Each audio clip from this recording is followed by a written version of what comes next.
গরমের বিভিন্ন রকম সবজি আর অল্প একটু কাঁচা মুগ ডাল দিয়ে দুর্দান্ত স্বাদের একটা রেসিপি নিয়ে আজ হাজির হয়েছি। এটা খেতে যতটা সুস্বাদু ততটাই কিন্তু শরীরের পক্ষে পুষ্টিকর।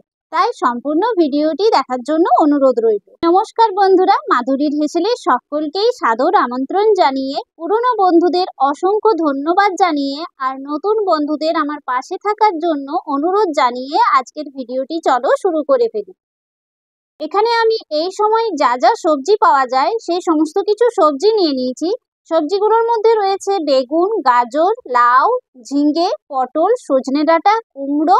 সমস্ত সবজিগুলোকেই আমি ছোট ছোট করে লম্বা লম্বা করে কেটে নিয়েছি। আর এখানে আমি আলুগুলোকেও একটা বাটির মধ্যে জল নিয়ে সেম ভাবে কেটে নিয়ে রেখে নিয়েছি। তোমাদের কাছে যে সবজি অ্যাভেলেবেল থাকবে সেই সবজি দিয়েই এটা বানাতে পারো। আর এখানে আমি 1 কাপ মুগ ডালকে জলের মধ্যে 1 ঘন্টার মতো ভিজিয়ে রেখেছি। মুগ ডালটাকে এখন বেশ ভালোভাবে জল ঝরিয়ে নিয়ে আমি একটা মিক্সার জারের মধ্যে নিয়ে নিচ্ছি। জলটা কিন্তু খুব ভালোভাবে ঝরিয়ে নিতে হবে। এর মধ্যে আমি 4টে কাঁচা লঙ্কা দিয়ে দিচ্ছি। এবার এটার একটা পেস্ট বানিয়ে নিচ্ছি। এবার একটা কড়াইয়ের মধ্যে দিয়ে দিচ্ছি বেশ কিছুটা পরিমাণে জল, দিয়ে দিচ্ছি স্বাদ অনুযায়ী নুন।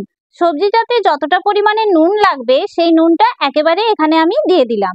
দিয়ে দিচ্ছি 1/2 চা চামচ হলুদ গুঁড়ো, আর এখানে কাঁচা লঙ্কা বাটা দিয়ে দিচ্ছি। অবশ্যই করে ঝালটা তোমরা তোমাদের পছন্দ মতো নিও। দিচ্ছি খুবই সামান্য পরিমাণে একটা একদমই ছোট চামচের 1 চামচ জিরে গুঁড়ো, 1 চামচ ধনে গুঁড়ো। তোমরা দেখতেই পেলে বন্ধুরা, একেবারে নামমাত্র মশলা দিলাম আমি। এবার সমস্ত কিছুকে খুব ভালোভাবে মিক্স করে নিয়ে একটা ঢাকা দিয়ে হাই ফ্লেমে এটাকে ফুটতে দেব। দেখো ঝোলটা খুব সুন্দরভাবে ফুটে উঠেছে। এখন এর মধ্যে কেটে রাখা সবজিগুলোকে আমি দিয়ে দিচ্ছি।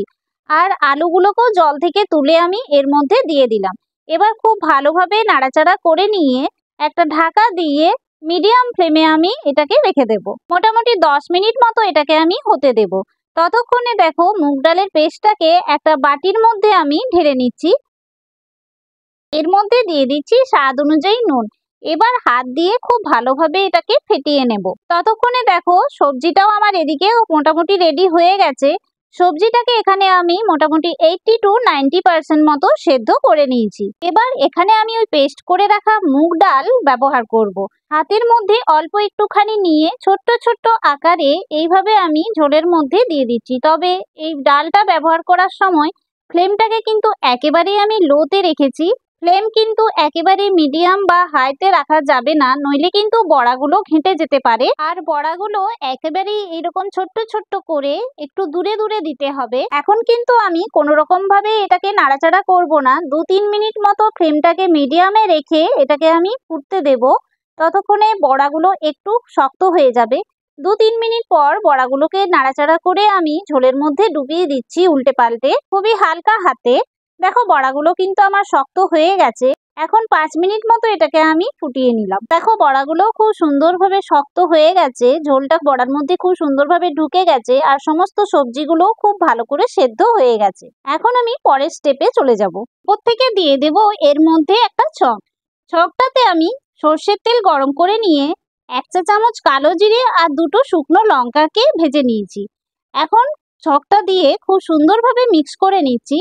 আর একটা ঢাকা দিয়ে 10 থেকে 15 মিনিট আমি স্ট্যান্ডিং পয়েন্টে রেখে দেব। রেসিপিটি কেমন লাগলো অবশ্যই করে কমেন্টে জানিও।